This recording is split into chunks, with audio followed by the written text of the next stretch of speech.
Hi and hello. Right, so I hope all of you are doing good. You had a great lunch this afternoon and are not feeling very sleepy and you're not going to doze off while we go through this. Right, so quickly to introduce myself, my name is Vivek and I am your facilitator for this webinar today. I would have really enjoyed if we could interact, but I know it's a webinar, so you would mostly have to hear me throughout. But yes, do participate through chat to the questions that I would ask, and I'm sure you would based on the responses that you've sent so far. So I come with an overall experience of around 15 years, primarily in this space of learning and development, right? And I focus on soft skills and leadership development skills. That's my forte. Worked with multiple different organizations on different kind of projects. And I'm really happy to be here sharing some of the knowledge that I've gained and shared with folks to be sharing with you here today, right? And I hope you would take some value from this conversation. And do share your experiences in the chat window while we go through this discussion. That will really help all of us learn from each other. Yeah, perfect. With that, let's get started. And as you can see, the topic for today's webinar is conflict management, right? And we are trying to understand through this as to how to navigate conflicts at workplace. And of course, this knowledge will also help you navigate conflicts in your personal lives, right, with confidence. And as you can see, fight to win is what I would like to call it, because let's understand why I'm calling it fight to win while we go through this. Yeah, perfect. Let's go ahead. So these are the objectives that we're going to take a look at. I'm sure you did go through these while you registered for the webinar. We will understand what conflicts are and why they occur. We're going to discuss some of those reasons. We will take a look at what are the various conflict management styles, and we will also assess your conflict style through a short and simple assessment that I have for you today. Yeah, with that, let's go ahead. Okay, let's understand what a conflict is. Now, I know I would have asked this question in the open if you could tell me from your end. But yes, there is a quick definition that you see on the screen that conflict is primarily clash of interest between two people, right? Which may arise from, or I would say it arises from difference of thought process, attitudes, understanding, interests, opinions, perspectives, right? Requirements that we may have, what we're trying to achieve, right? So when there is difference between all of these aspects, factors, you see conflicts occurring between people, right? Now, another point that we need to consider is conflicts are natural and inevitable. There is no way you can avoid conflicts to occur, uh, while you interact with people, unless you maybe, want to go live in a forest, in a cabin, all by yourself. There are going to be conflicts with people around you. Yeah. So while we took a look at this definition, I would like to see if you have any other perspective on what conflicts are. Do send your responses in the chat window. And at this point, I would also like to, while you send your responses, maybe I'll give you a couple of examples of the conflicts that usually occur between people, right?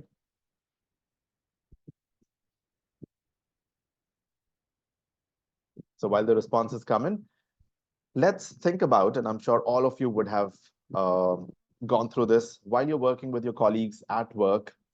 Um, you know, your working style is different from your colleague's working style. Maybe your colleague is very outgoing. They like to go take the limelight, but you focus on logic, you focus on data points, analysis, right? So when you have to work with your colleague on a project or work with them on any requirement, they would mostly like to go out there, talk about big things, and also maybe say things which might not make sense to you all the times. But you would like to focus on the data, the logic, the aspects of analysis, right? Is it making sense? Are the facts correct? So when that happens, there is bound to be a conflict, right? Now, this conflict can, of course, make things worse, or we can try to see how we can make it better. Correct? So that's just a simple example of how conflicts occur between all of us. I see good responses coming in, absolutely different expectations, right? Cultural differences to prove a point. So Sometimes there are conflicts which lead you to prove a point, and that's where ego also comes into picture, right? Perfect. Opposing thoughts. That's great. That's great. So I think that's a great segue to move to the next slide, which talks about sources of these conflicts. And I think all of you have listed down a lot of these sources already. Let's have some more sources, or rather these reasons for these conflicts come through chat window. Ego clash on adopting new ideas from juniors. Absolutely. Our priority are not others' priority. Great, right? A lot of times your colleagues reach out to you saying, hey, it's urgent, I need it right now. Uh, but maybe it's not really uh, you know very urgent from your perspective. And there could be that conflict that, hey, you never helped me, right? Great. Let's take a look at the list of different sources of conflict that I have. Demographic differences, absolutely, Arun. That's a great point. Gaurav, difference of opinion, one of the most common factors, right? Nature of the person. A lot of it depends on, let's say, the kind of personality all of us come with and how we demonstrate the behaviors related to the personality, right? So, there are some people who are more outgoing, some people who are introverted, some people are more task oriented, other people are more people oriented. And when all of these different styles come together and work with each other, there are bound to be conflicts, right? Okay, let's quickly take a look at the sources which are listed on the slide, and let's see if we need to pick up a couple of them. Office politics, right? That's a common one. So people have different agendas while they are working in an office environment, and that can lead to conflicts. It does lead to conflicts, doesn't it? Right? Which also connects directly with how ego and pride of a person comes into picture. Yeah.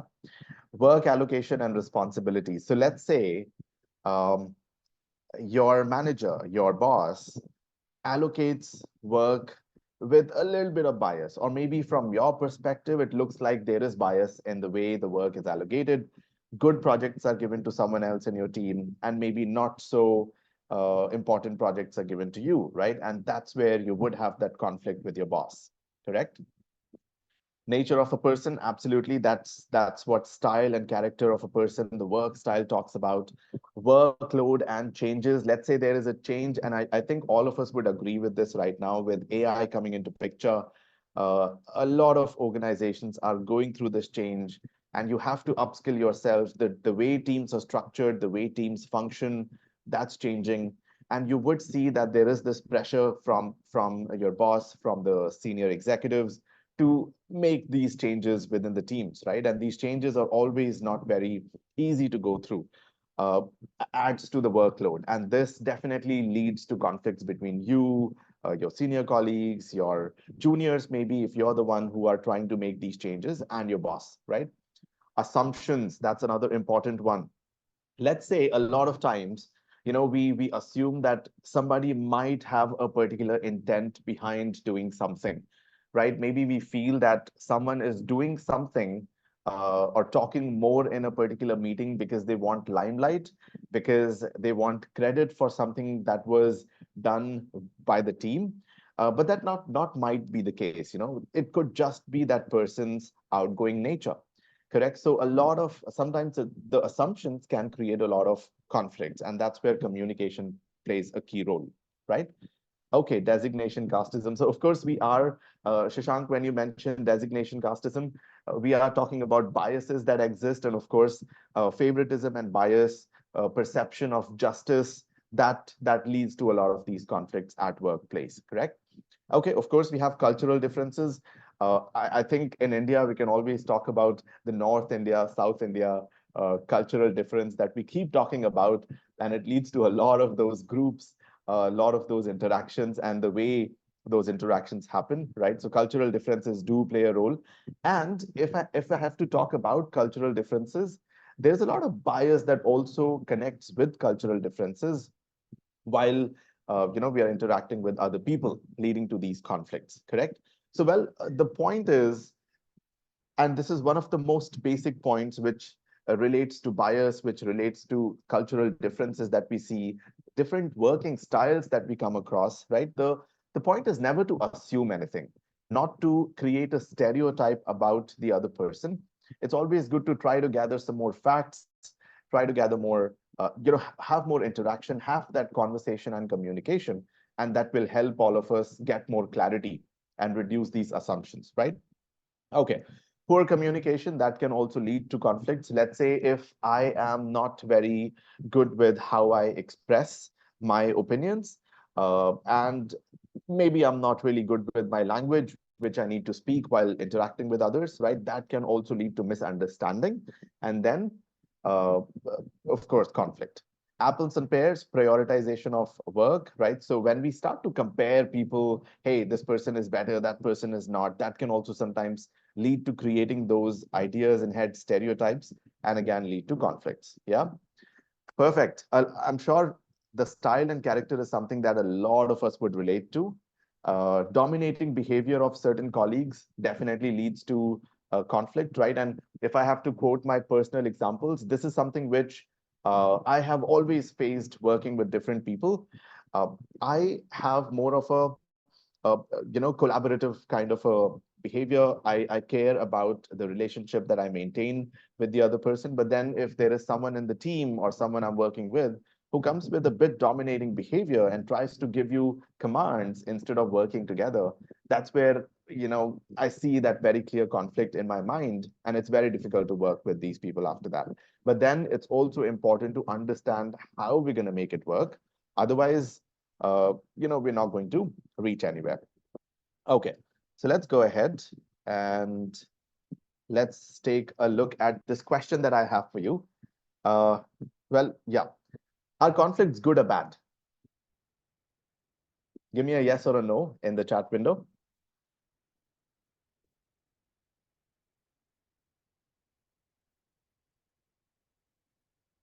All right. Yes, both, kind of both. All right. Uh-huh, uh-huh. Great answers, right? But I see most of the responses are yes, that conflicts are bad. Uh, Okay. Uh, I think I asked the question incorrectly, right? I should have given you the option to send me good or bad. Just a moment.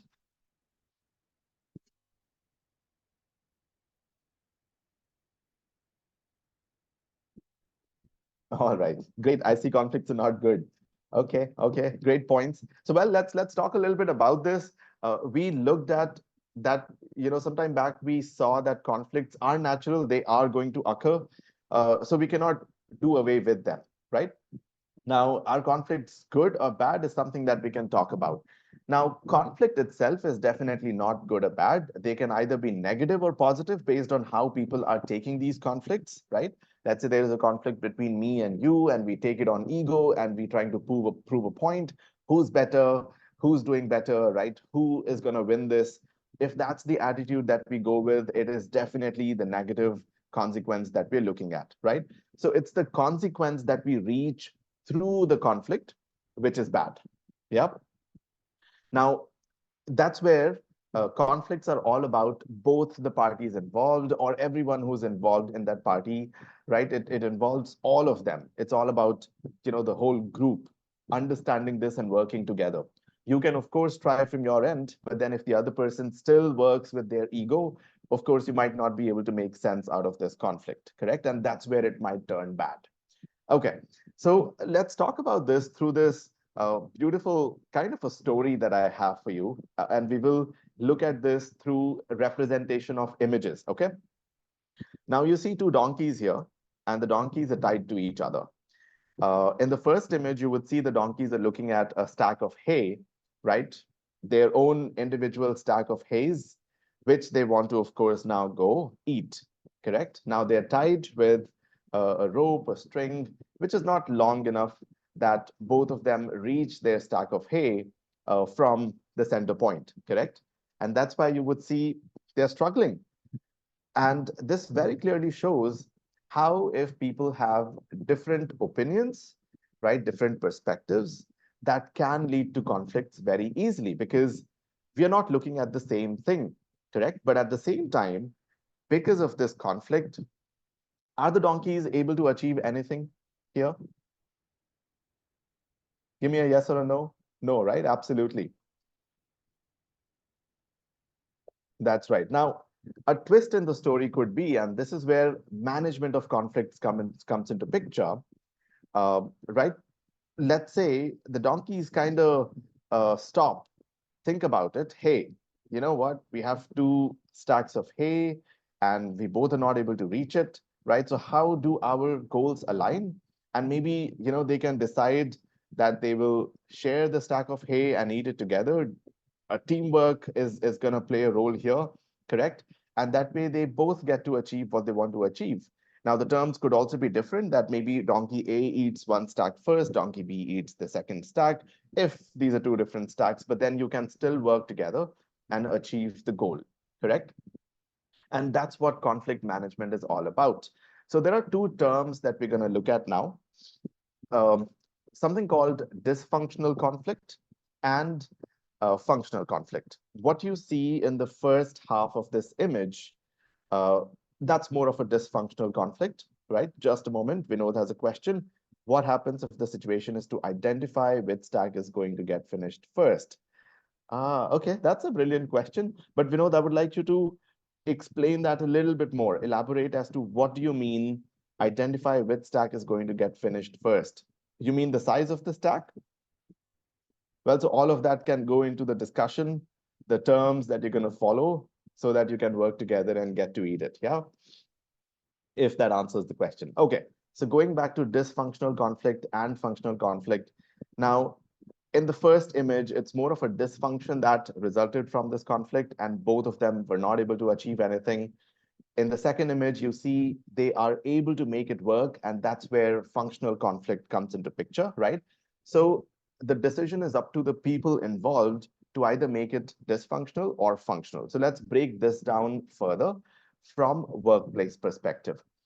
If there is a conflict, which people turn into a dysfunctional conflict because of their ego, the pride, proving a point, and all of those different factors that we saw, politics and all of that, right? What's that gonna do is it will, of course, distract the team members from important tasks, from achieving what you need to achieve, right, as a team together. Amrita, I do see your hand is raised. Do send the question in the chat window because you will not be able to speak in this, yeah, as it's a webinar. All right. So yes, dysfunctional conflicts lead to low morale and low self-image of the people, right? It definitely distracts them, damages their confidence in achieving goals and working together. It reduces the cooperation between people, absolutely, right? Because then people start to avoid each other, they start to fight with each other, right? And if I maybe have to quote something like this, and again, going back to a commanding colleague, right? What I did as my natural instinct was I started to avoid this colleague and I stopped working with this colleague openly instead of maybe having a dialogue and talking about how your particular behavior affects our relationship, right? I did not open up and talk about it. So that led to me avoiding interacting with this colleague, on different business requirements, different tasks that we have, and that that also kind of led to this, uh, dysfunction between how we work together, and that stayed like that for a very long time because I did not open up and talk about the conflict that I was assuming exists in my mind, right? So we'll continue that story later. But yes, going back to the cooperation, that of course is affected. It magnifies the differences that exist among a team, and that's definitely not good for the team, looking at the team from a larger perspective. Yeah. Sometimes it does lead to foolish behavior. And I would like to quote some of those emails that some of us might have sent just because we feel that, okay, this other person in my team is trying to prove a point and I need to uh, definitely get back to them. That's where we end up sending those emails, which we later regret. Yeah. So it does lead to foolish behavior. Minor disputes grow into big issues, big concerns for the team, right? Of course, the intensity of these disputes increases. And then the team is, again, not really able to work together. It affects your working relationship as well. And that leads to stress at work, that leads to dissatisfaction at work. You don't really enjoy going to work. You get up on a Monday morning and you feel like, hey, what am I doing here? I need to switch my job. Correct. So of course, dysfunctional conflicts are not good for anyone. Functional conflicts, on the other hand, absolutely are good for the team, right? And it is up to the people involved in this to make it functional. Yeah. I do see a scenario. Let's say target given to know who completes the stack first. The scenario conflict arises between cross-functional teams as a target on their back. Oh, in fact, I would say this is a functional conflict, Vinod, right? So if you talk about the stack and which team is going to finish the stack first, I think if the teams do understand it's a healthy competition that we are working on, and end of the day, after they have finished their stack, they get together and talk about, hey, who did better? What are the best practices that we can learn from each other, right? And we kind of inspire each other. It turns into a healthy conflict, a healthy competition, and that leads to innovation. That's where innovation starts from, right? When I tell my colleague that, hey, you know what, the design that you have come up with, it's good, but it lacks some of these things. I have a proposal, take a look at it, see how that makes sense, right? So that's where innovation comes from. Yeah. Great. Functional conflicts. So functional conflicts, of course, they provide solutions to problems because you're trying to focus more on how can we solve this, right? We have this difference of opinion. We understand that your way of working is different from mine. How can we solve this? The focus is more on solution. It encourages productive communication between team members, obviously, because you're open to that communication. You're looking at the end result, the outcome, instead of focusing on the ego, who's going to win, right? And looking at it from I win, you lose kind of a perspective. It releases suppressed emotions, and this is something which I have never really been good with, openly talking about my emotions, how I feel, right? So when you open up and have that open communication, you do feel relieved, and you can again focus on the outcome that you're trying to achieve. It builds relationships and increases cooperation. Absolutely, right? The whole team can perform better because of that trust that exists in the team. Though there have been conflicts between team members, they know each other, right? They know that, okay, these conflicts are natural, and even though there are these conflicts, we focus on the result and not get bogged down by the conflicts, right? So that improves group performance. It improves the relationship in the team, the bonding, right? And this again leads to creativity and innovation, because when we have conflict, we brainstorm on, hey, what you're saying is better, or what I'm saying is better. Let's brainstorm, let's discuss it. And then you reach a conclusion which might include both the elements even better, correct? So that's how it helps. Creation of an environment for self-evaluation and change. So this is the environment that you need to maybe look at some of those improvement areas, within yourself. Now, let's quote an example here. Let's talk about how some of these famous organizations work on innovation. So let's say Toyota, right? Toyota wants to manufacture a new car, a new EV car, right? I know they are not a big proponent of EV, but yes, they want to manufacture a new car, and they bring in the R&D team, right? The design team and all the other teams together. Now, there are, let's say, 10 people who are working on the design of this car. They would definitely have difference of opinion, correct? They are going to say, you know what, this design works better, that design works better. But if they end up proving their point instead of working together, they are not going to be able to come up with a good car. It will not perform in the market. But if they work through those differences and come to a place where they know that, hey, what we have created now includes all the elements, all the brainstorming, all the considerations, and we have come up with the best product now, right? That's when the car sells in the market. Yeah. So conflicts do occur. It's all about how do we manage them? How do we turn them from dysfunctional and make them functional? Yeah. Okay. So let's take a look at whether we can, um, you know, work with these conflicts. How do we really go about working with these conflicts, right? And let's take a look at some of the styles of conflict management. Well, this was the idea that it has to be functional conflict so that it's constructive, right, instead of dysfunctional. Perfect. Okay. So let's take a look at this matrix, which talks about 5 different styles of conflict management that exist. And of course, once we understand these, we will also try to identify what your primary style is. Yeah. Okay. So this particular model is called Thomas Kilman Conflict Management Styles Model, and it is based on 2 different scales. On x-axis, you have cooperation. On y-axis, you have assertiveness. So let's understand what these 2 factors first mean.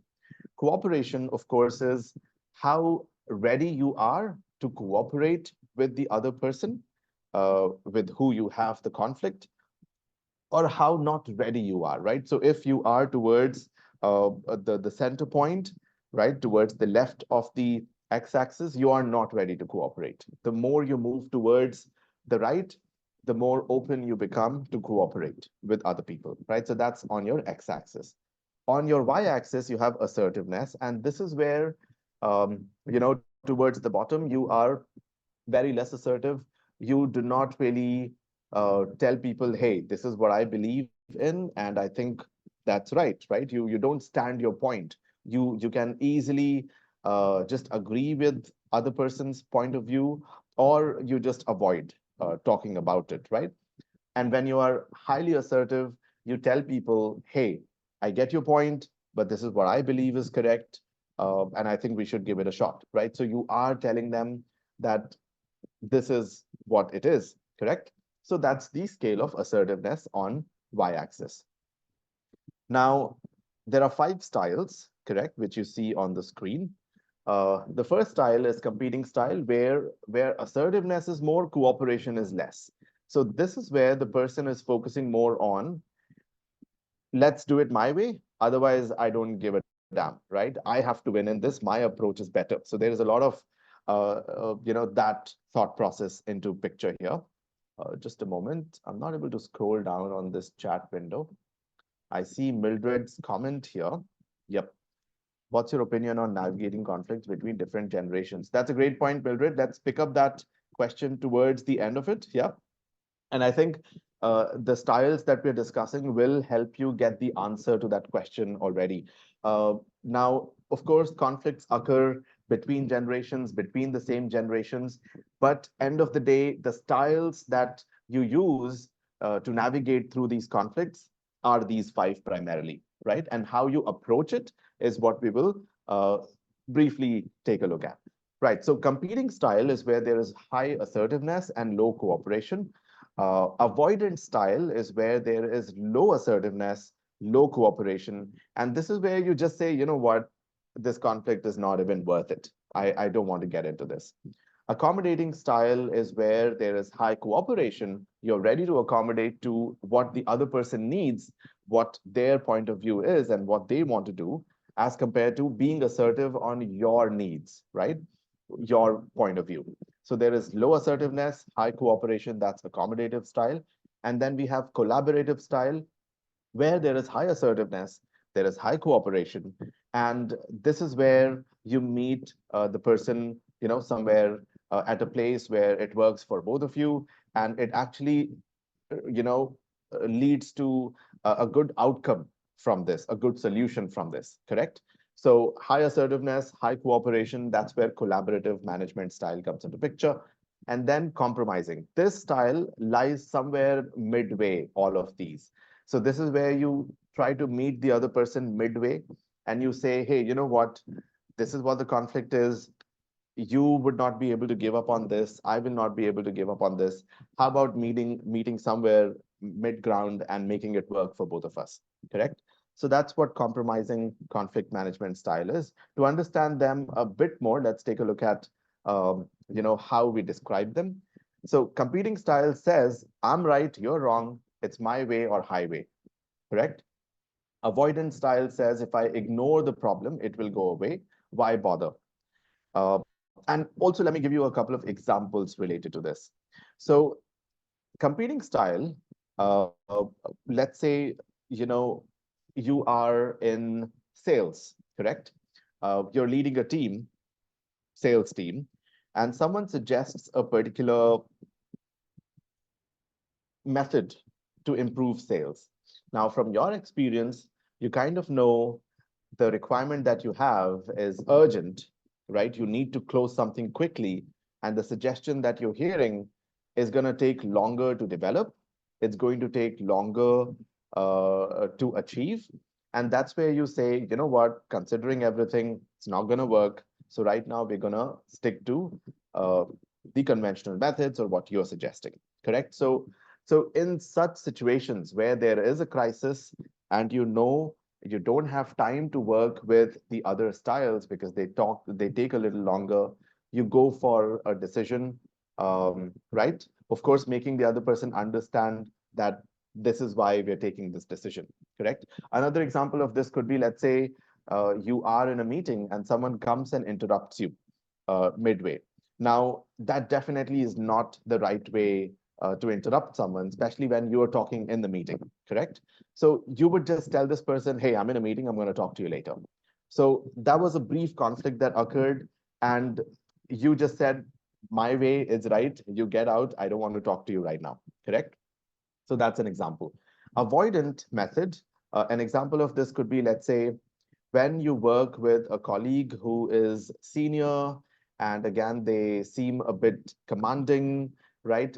And sometimes you feel that, hey, I should not take up this battle with them right now. I know how I feel about certain things, but they are right.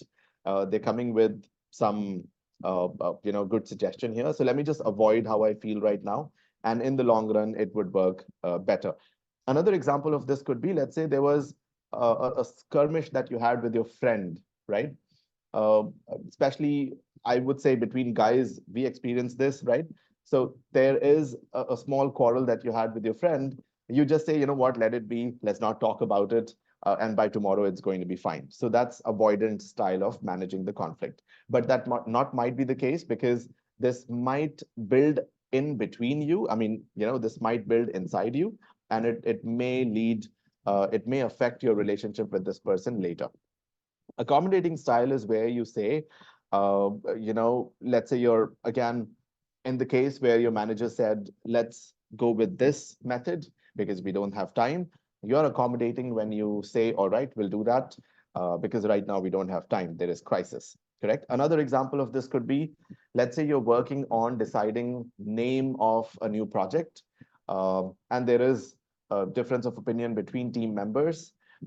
Now you know that it's not going to affect how we achieve the results if you go with some other person's name. So you would say, all right, let's go ahead with your name, though you feel that, okay, that's not the right name for the project, but that's not the bigger picture here. So you become the bigger person and you accommodate their request. Yeah. Compromising style is where you take one step, the other person takes one step, and you meet midway. An example of this could be, let's say, again, two different approaches that you had with your colleague, correct? And your manager said, you know what, let's pick this element from what you're saying, this from what you're saying, and both of you cannot do certain parts of it, correct? And that's where you have to make that compromise to work together.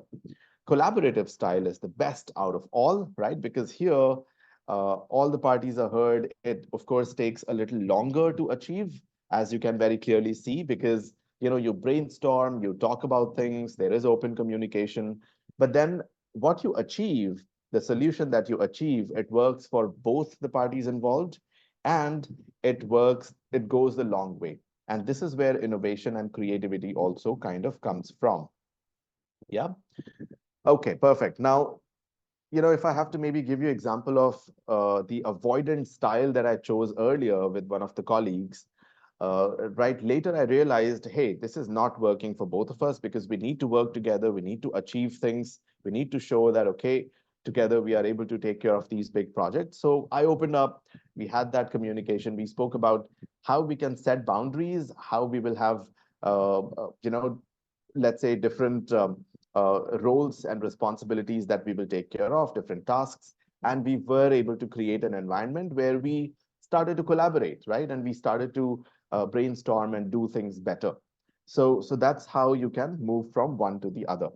Now, the big question is, first of all, I hope you did understand the styles. Give me a yes or a no. Perfect. Great. Now, a couple of questions that I have for you. Um, which style do you think is the best? Which conflict management is style is the best? Okay, I see collaborative. All right, great. Absolutely. Collaborative is the most ideal conflict management style, and it will lead to a solution which satisfied all the parties involved. It's the perfect win-win solution for everyone, right? But let me ask you another question. And I think Prableen has kind of given the answer to that already. Uh, do you use collaborative style all the time? Or should you use collaborative style all the time? No, absolutely. Right? The answer to that question is no, as all of you are correctly mentioning. It depends on the situation. Um, a couple of things that we spoke of earlier, when you do not have enough time to collaborate with other person, there is crisis, you cannot collaborate in that moment, right? You have to choose either competing style or accommodating style or compromising if the other person is ready to go that way, correct? So based on the time that you have in hand and based on how much does it matter for you to get that outcome, you choose a particular style, correct? Your relationship in terms of rapport that you have with the other person would also decide what style you choose out of these, correct? So there are factors which um, let you or make you choose different styles. And the idea is, depending on the situation that you are in, depending on the conflict that you're taking care of, you need to choose the style which best gets you the results the best in that situation. Okay, perfect. Now, also, all of us might have a primary and rather a preferred style of conflict management, right? But we do possess the other styles as well. We can switch, we can flex between one style to the other, and that's where this particular assessment will help us identify our style. And again, the goal from there is that you switch from one style to the other. If you're not able to, if you find it a little difficult to switch to the other style, you need to slowly develop that attitude. You need to develop that skill, that competency, and be able to adjust, right? Or rather, flex, use the other style. Okay, so what we're going to do now is a set of statements that you will see, 15 statements. So you can pick up a piece of paper and pen or an Excel file if that works for you, right? Write down statement 1 to 15 on the left side, and then you need to give the rating to those statements on the right side. The ratings are whether you never do this, right, to always do this. 1 for never, you rarely do this. 2, sometimes do this. 3, usually do this. 4, always do this. 5. So against the statement, which I will reflect on the screen, I will present on the screen, give a number, and then we will calculate the scores and see which style is your predominant style. Yeah. Give me a yes if you're ready for the statements. All right, great. With that, let's move ahead. The first statement is coming up. There you go. Give yourself a rating from 1 to 5, from never to always, right? Just to go back, uh, I'm just going to put this in the chat window so you can refer to this, right?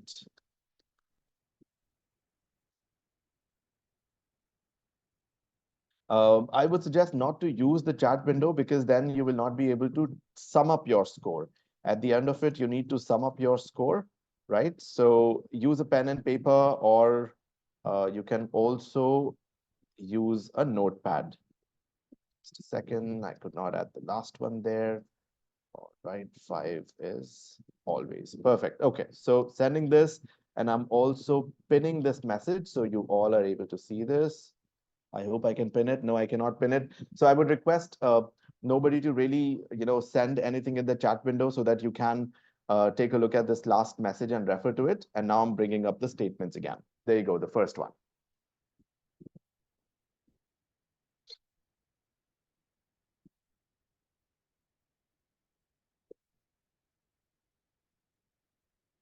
Okay, we're going to take 5 to 7 seconds each statement for you to give a rating. And remember, the first thing that comes to your mind is usually the right answer. So go for that first number that comes to your mind. Okay, that was statement one. Let's move on to statement two.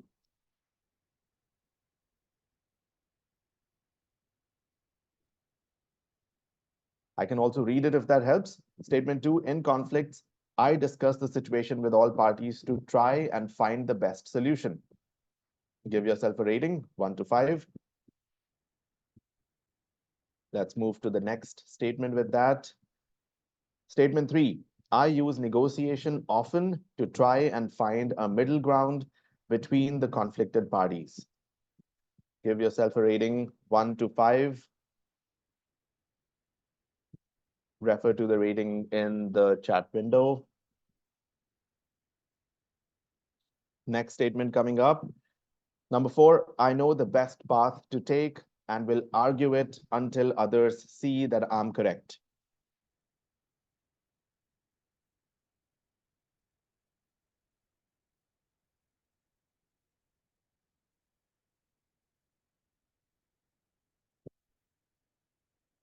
All right, that was statement four. Let's look at the fifth one. I prefer to keep the peace rather than argue to get my way.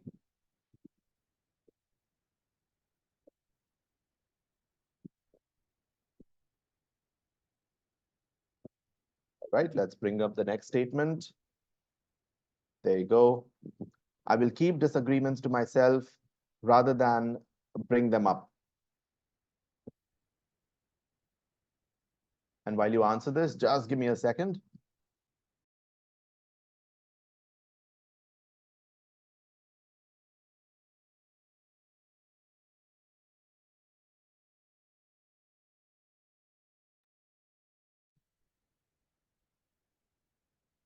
All right, I hope you have rated yourself on statement 6. Let's look at statement 7.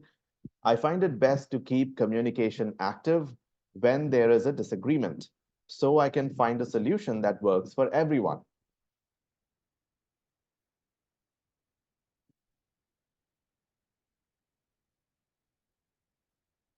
Okay, let's move on to statement 8. I enjoy disagreements and find satisfaction in winning them. This does give some of us that kick, right? Okay, that was statement 8. Statement 9, disagreements make me anxious and I will work to minimize them.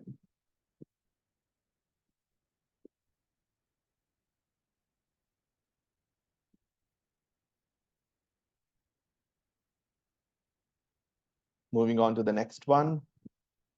I'm happy to meet people halfway.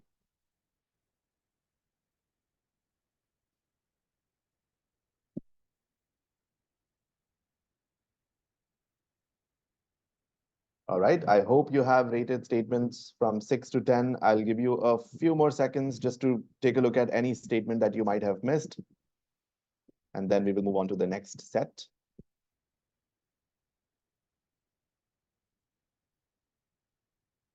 All right, moving on to statement 11 then. It is important to me to recognize and meet the expectations of others.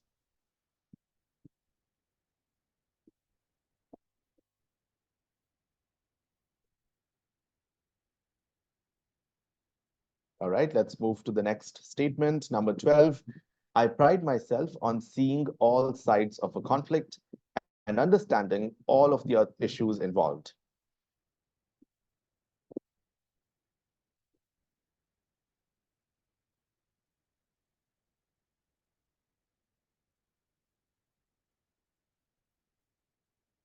Okay, let's move ahead. Statement 13. I enjoy arguing my case until the other side concedes that I'm correct. So again, a win-win attitude, right? Sorry, win attitude.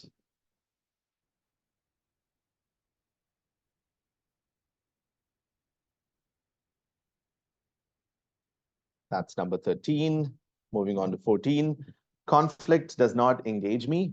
I prefer to fix the problem and move on to the other work.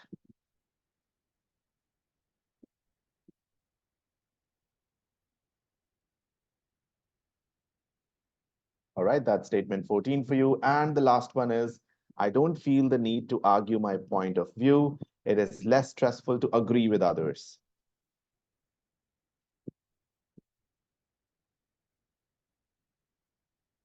Let's take a few seconds to take a look at statements 11 to 15 again and rate yourself against these if you missed out any.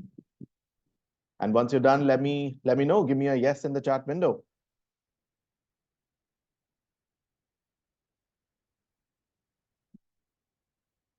Perfect. Awesome. Great. Some really good statements that you can self-reflect on, right?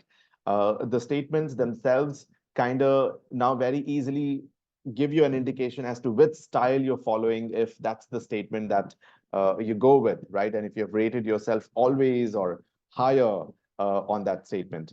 So let's take a look at what we're going to do now. So I want you to put these statements together and sum them up. So pick the score that you have given against statement 1, 6, and 9, and sum it up and put it in that first column or row, right? Like one score. Statement 1, 6, and 9, sum up the scores and write it down as number 1. Yeah. Number 2, statements 5, 11, and 15, sum these up and put the score as number 2. All right, so that was 5, 11, and 15, the second set. The third set is where you pick statements 3, 10, 14, sum up the scores, and write that down as number 3.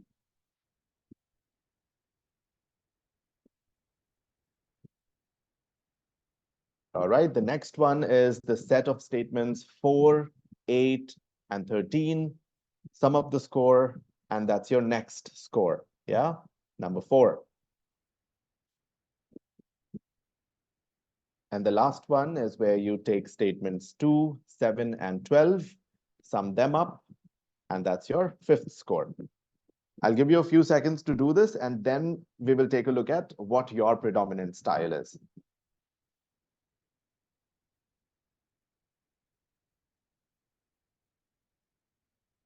Again, the maximum that you can score in any of these sets is 15, right? And I think that will give you an answer as to what your predominant style is if you are nearer to that maximum. And the minimum is a 3. So let's see what your scores are like.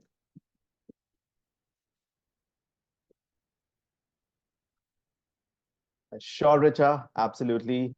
I will put that in the chat window right towards the end.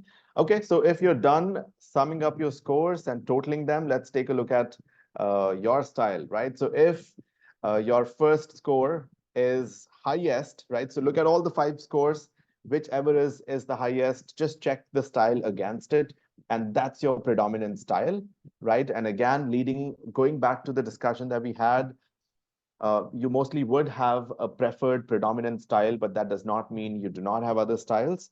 And since different situations require different styles of conflict management, this score will help you understand what styles you kind of prefer and how you need to develop the other styles as well. If you guys are comfortable, can some of you send me what is your style that you've identified through this assessment? The highest score? Collaborative, great, okay. All right, great. Compromising.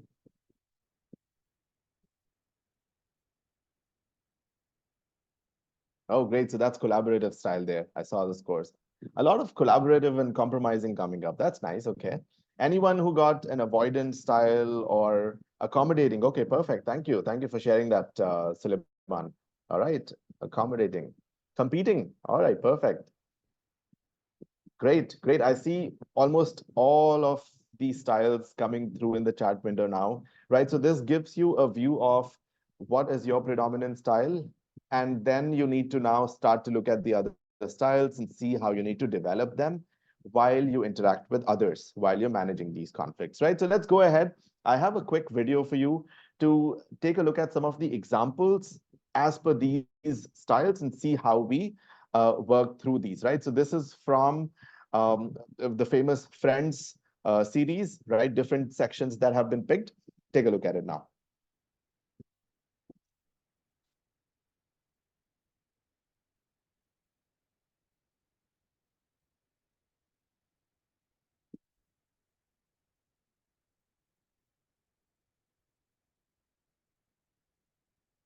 The sound will start when the video comes. Yeah. Oh, I'm sorry. Excuse me. We had this cart. Yeah, well, I had a 24-inch waist. You lose things. Now, come on. Get out of my way. No, I'm sorry. You know, maybe I wasn't being clear. This was our cart. Hey, there weren't any clothes in it. Hey, quit making up rules. Let go. Come on, this is my car. You know I thought it first. You let me go with the side. All right, listen, Mitzi. If you want this cart, you're going to have to take me with it.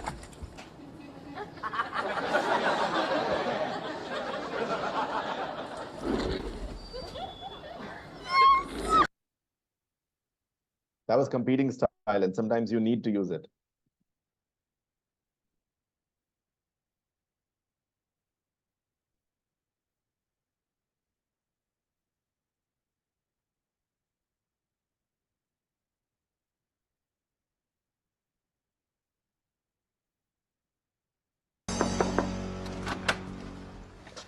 What? Please don't kick Monica and Rachel out. This wasn't their fault. It was mine. You want me to kick you guys out instead? No, you can't do that. Where would the chick and the duck live? You have pets? No. No, those are nicknames. Yeah, I'm the chick, and Chandler's the duck. I would have thought it was the other way around. Come on, man. Just let the girls stay. I'll do whatever you want. Really? You do anything? Yeah, absolutely. Hey, I got something you can do. What is it? Can you be my dancing partner?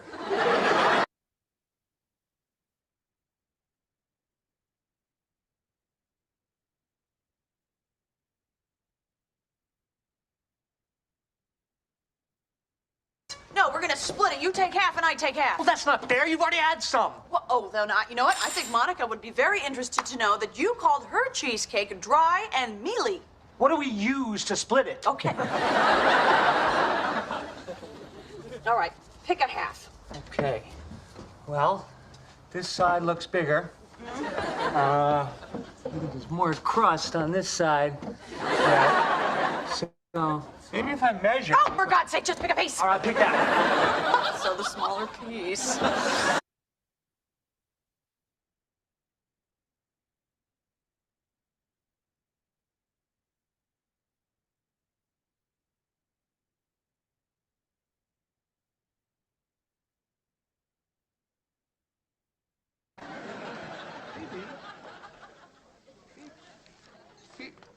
Phoebe?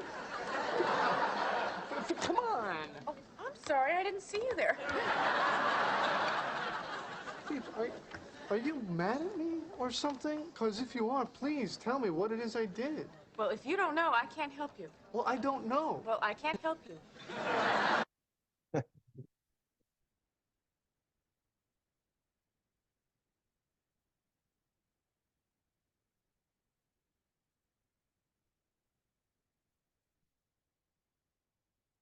I cannot believe her. I know. Where do you want to go eat? Oh, I love that Japanese place. Ugh, I'm sick of Japanese. We're not going there. All right, well, wherever you want to go is cool. All right. Right, so that was accommodative. Very clearly shows you what are the different styles and how they play into any such small to big conflicts that may occur. Correct? Great. I see that you enjoyed the video. That's amazing. Perfect. So with that, let's quickly sum it up, right? So there are 5 different styles that exist, and you choose which style works based on the relationship that you need to maintain, the time that you have, and the outcome that you're looking at, right? And you have a predominant style, but then you can switch. Now, to resolve a conflict, you can also take a look at this particular model and follow this, right? Anticipate, right? Whenever you're having an interaction with the other person, it's always good to anticipate what kind of conflict may occur from that interaction. When you know the other person's style is different from yours, that could be a conflict, right? And that helps you recognize the conflict better. Based on that recognition, you are able to engage in a conversation, talk about it, and then move on to resolving the conflict. And when you have gone through this, you reflect, you take a look at, hey, how did that go?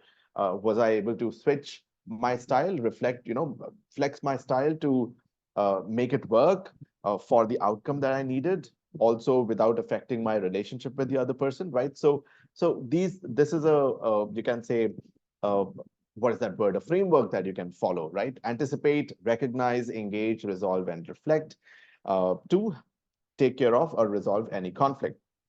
Now, some of the skills that you require, and I'm sure through these particular sessions, you are picking up on these skills, right, and developing them. It's always good to have that open communication, positive communication, focus on the outcome instead of the person, right? Emotional intelligence is absolutely important to build along with empathy and active listening, correct? You should be able to adapt to others' conflict style because they might have a different style altogether. And you need to, talk about it as to how a different style will work for both of you and focus on the situation, not the person, as I said, and that's how you will be able to take care of it. Perfect. With that, I know we are almost on time, but we have a couple of minutes if you have any particular questions that we might want to take a look at. The questions which came up in the chat window earlier, I hope this discussion uh, was, we were able to answer those questions.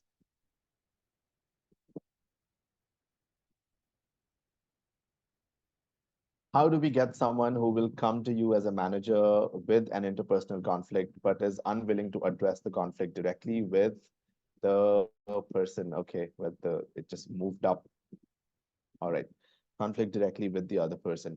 Great point, right? It is not very easy to work with, let's say, a senior, a manager when it comes to interpersonal conflict.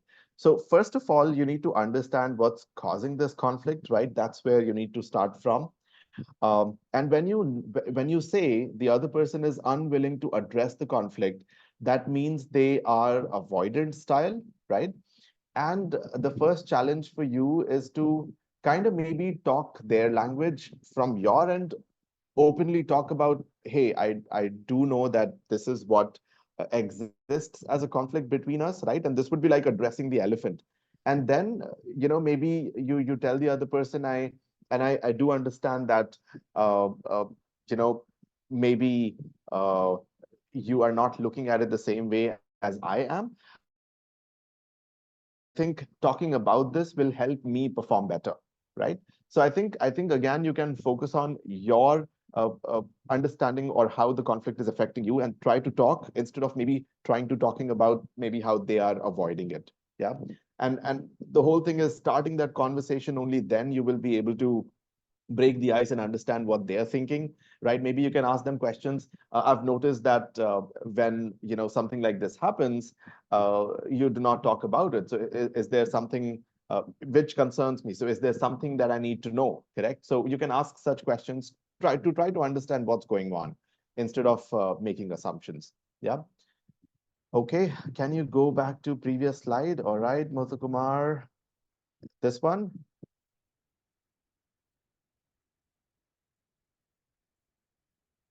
Okay, while the questions are coming for folks who need to leave for other engagements, please do. Thank you so much. I hope you enjoyed the session and found value in it. Yeah.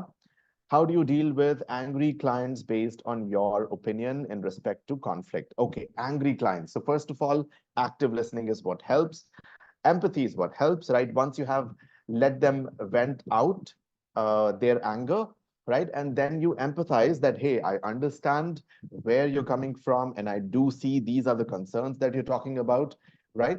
And then you start to talk about what your point of view is, and let them know that this is how we are working on this. This is what our approach is, because these are some of the things that we have experienced in the past, and this approach works better, right? So open that conversation, and that will lead to discussion, that will lead to brainstorming instead of just that back and forth that might be happening right now. Yeah.